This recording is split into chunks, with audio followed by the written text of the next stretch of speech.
नमस्कार दोस्तों, आप सभी का स्वागत है इस YouTube चैनल। आज अयोध्या धाम श्री राम मंदिर पर धर्म ध्वजा फहराई। अगर आप भगवान श्री राम के भक्त हैं तो कमेंट में जय श्री राम जरूर लिखें और वीडियो को लाइक करें, चैनल को सब्सक्राइब करें। अयोध्या सरयू के तट पर बसी वह पवित्र नगरी जहां सुबह की पहली किरणें भी मानो जय श्री राम के मंत्र से जन्म लेती हैं। सदियों की प्रतीक्षा के बाद जिस राम मंदिर का निर्माण पूर्णता के करीब पहुंचा, उसी मंदिर के शिखर पर धर्म ध्वजा फहराने का शुभ अवसर आया। यह केवल धार्मिक परंपरा का पालन नहीं था, बल्कि इतिहास, आस्था और समर्पण की अनोखी परिणति थी। इस दिन का हर क्षण मानो युगों की तपस्या, संघर्ष और आशा का सार अपने भीतर समेटे हुए था। उस दिन सूरज कुछ अलग ही चमक रहा था। सुबह के समय अयोध्या की गलियों में हल्की धूप फैलते ही भक्तों का सैलाब मंदिर परिसर की ओर बढ़ने लगा। हवा में गूंजते शंख, मंदिरों की घंटियां और भजन मंडलियों की मधुर स्वर लहरियां वातावरण को आलोकित कर रही थीं। ऐसा लगता था जैसे समय भी इस दिवस को विशेष बनाने के लिए ठहर गया हो।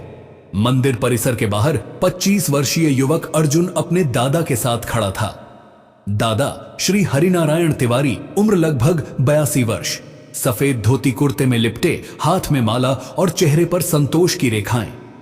अर्जुन ने दादा की आंखों में चमक देखी और पूछा, दादाजी, आप इतने भावुक क्यों हो रहे हैं? दादाजी ने सरयू की ओर देखते हुए धीमे स्वर में कहा, बेटा, मैंने अपने पिता से सुना था कि एक दिन यहां ऐसा मंदिर बनेगा जहां धर्म ध्वजा शिखर पर लहराएगी। आज मैं उसी पल को जी रहा हूं। यह सिर्फ मंदिर का ध्वजारोहण नहीं, बल्कि हमारे निष्ठा और धैर्य की जीत है। अर्जुन ने दादा का हाथ थाम लिया। उसके भीतर भी श्रद्धा का एक नया प्रवाह उमड़ने लगा था। वह सोच रहा था, युग बीत गए, पीढ़ियां बदल गईं, पर इस भूमि का उत्साह और विश्वास कभी नहीं बदला। मंदिर परिसर में प्रवेश होते ही एक अद्भुत दृश्य सामने था। मंदिर के श्वेत पत्थरों पर सूरज की किरणें ऐसे पड़ रही थीं जैसे कोई स्वर्ण आभा धारण कर ली हो। अनगिनत दीपकों की कतारें, पूजा सामग्री लेकर खड़े पुजारी और श्रृंगार से सुसज्जित गर्भगृह, सब कुछ दिव्य लग रहा था। मंदिर का भव्य शिखर दूर से ही मन में गर्व और भक्ति का संचार कर रहा था। धर्म ध्वजा फहराने का शुभ मुहूर्त निकट आ रहा था। मुख्य पुजारी वेद मंत्रों की ध्वनि के साथ ध्वजा को शिखर तक ले जाने की तैयारी कर रहे थे। ध्वजा पर सुंदर सुनहरी कढ़ाई थी और उस पर अंकित था श्री राम। जब पुजारी समुदाय ने ध्वजा को अपने हाथों में उठाया तो पूरी सभा में जयकारों का शोर गूंज उठा। ऐसा प्रतीत हो रहा था जैसे यह ध्वजा मात्र कपड़ा नहीं, बल्कि पूरी सभ्यता का गर्व है। अर्जुन ने देखा कि दादा भाव विभोर होकर आंखें बंद किए मंत्रोच्चार कर रहे थे। उनके चेहरे पर एक स्वप्न के पूर्ण होने की शांति झलक रही थी। अचानक अर्जुन को महसूस हुआ कि वह इस क्षण को केवल देख नहीं रहा, बल्कि इसे जी रहा है। वेदी के पास से ध्वजा उठाई गई और शिखर की ओर बढ़ने लगी। विशाल शिखर तक पहुंचाना आसान नहीं था, परंतु हर व्यक्ति में अपूर्व ऊर्जा थी। देवदास, रघुवीर जैसे कई स्थानीय स्वयंसेवक भी इस प्रक्रिया में सहायक बने। इनके चेहरे पर गर्व और समर्पण साफ झलक रहा था। धीरे धीरे वह पवित्र ध्वजा मंदिर के सर्वोच्च बिंदु तक पहुंचाई गई। अब केवल अंतिम क्षण बाकी था, जब वह ध्वजा हवा में लहराएगी। पूजा विधि के बाद मुख्य पुजारी ने मंत्रोच्चार करते हुए ध्वजा को शिखर पर स्थापित किया। जैसे ही रस्सी खींचकर ध्वजा को मुक्त किया गया, वह एक झटके से फैल गई और भगवा ध्वजा आकाश में ऊंचे, बहुत ऊंचे फहरने लगी। उस क्षण अयोध्या थम गई थी। लोगों की सांसें जैसे रुक गईं और तुरंत ही पूरे वातावरण में ऐसी गर्जना हुई, जय जय श्री राम, सियावर रामचंद्र की जय। एक ही पल में हजारों लोगों की आवाजें एक होकर गूंज उठीं। हवा में ध्वजा के लहराने की ध्वनि, ढोल नगाड़ों की गूंज और जय घोष का संगम इतिहास का सबसे पवित्र संगीत बन गया। दादाजी की आंखों से आंसू बह निकले। अर्जुन ने उन्हें संभालते हुए कहा, दादाजी देखिए, आपकी जिंदगी का सपना पूरा हो गया। दादाजी ने आंसू पोंछते हुए कहा, यह मेरा नहीं, पूरे देश का सपना था बेटे। आज धर्म केवल ध्वजा पर नहीं, बल्कि हर हिंदुस्तानी के दिल में फहरा है।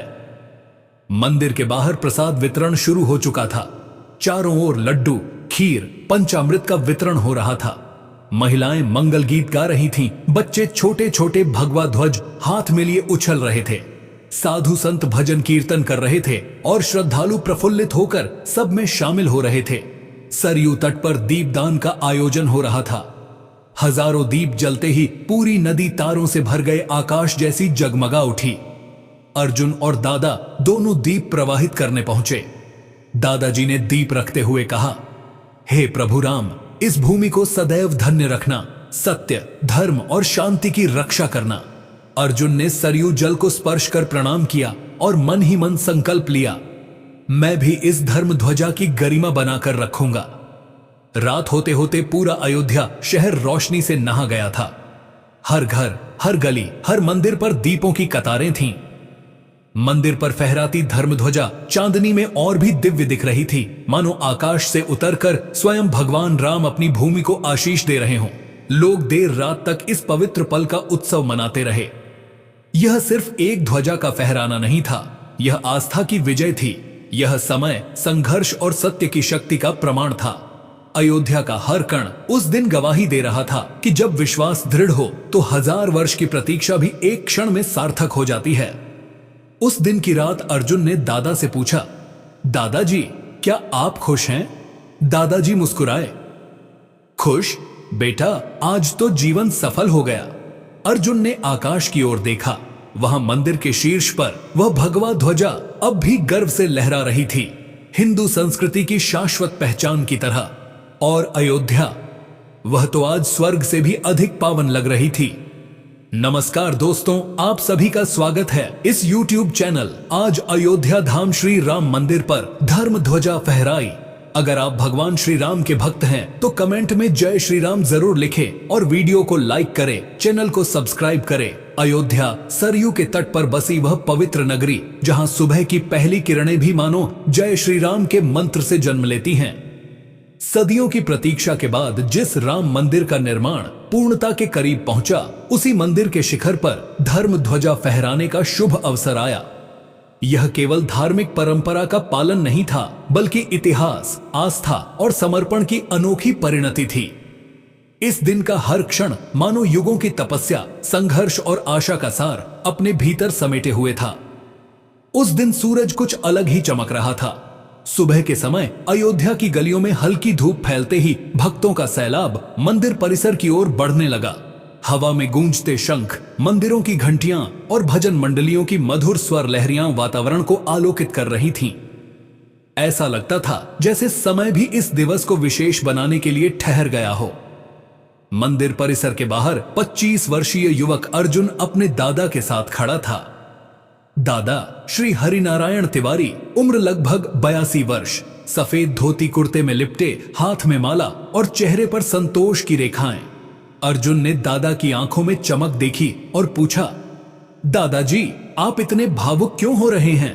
दादाजी ने सरयू की ओर देखते हुए धीमे स्वर में कहा, बेटा, मैंने अपने पिता से सुना था कि एक दिन यहां ऐसा मंदिर बनेगा जहां धर्म ध्वजा शिखर पर लहराएगी।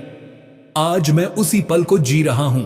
यह सिर्फ मंदिर का ध्वजारोहण नहीं, बल्कि हमारे निष्ठा और धैर्य की जीत है। अर्जुन ने दादा का हाथ थाम लिया। उसके भीतर भी श्रद्धा का एक नया प्रवाह उमड़ने लगा था। वह सोच रहा था, युग बीत गए, पीढ़ियां बदल गईं, पर इस भूमि का उत्साह और विश्वास कभी नहीं बदला। मंदिर परिसर में प्रवेश होते ही एक अद्भुत दृश्य सामने था। मंदिर के श्वेत पत्थरों पर सूरज की किरणें ऐसे पड़ रही थीं जैसे कोई स्वर्ण आभा धारण कर ली हो। अनगिनत दीपकों की कतारें, पूजा सामग्री लेकर खड़े पुजारी और श्रृंगार से सुसज्जित गर्भगृह, सब कुछ दिव्य लग रहा था। मंदिर का भव्य शिखर दूर से ही मन में गर्व और भक्ति का संचार कर रहा था। धर्म ध्वजा फहराने का शुभ मुहूर्त निकट आ रहा था। मुख्य पुजारी वेद मंत्रों की ध्वनि के साथ ध्वजा को शिखर तक ले जाने की तैयारी कर रहे थे। ध्वजा पर सुंदर सुनहरी कढ़ाई थी और उस पर अंकित था श्री राम। जब पुजारी समुदाय ने ध्वजा को अपने हाथों में उठाया तो पूरी सभा में जयकारों का शोर गूंज उठा। ऐसा प्रतीत हो रहा था जैसे यह ध्वजा मात्र कपड़ा नहीं, बल्कि पूरी सभ्यता का गर्व है। अर्जुन ने देखा कि दादा भाव विभोर होकर आंखें बंद किए मंत्रोच्चार कर रहे थे।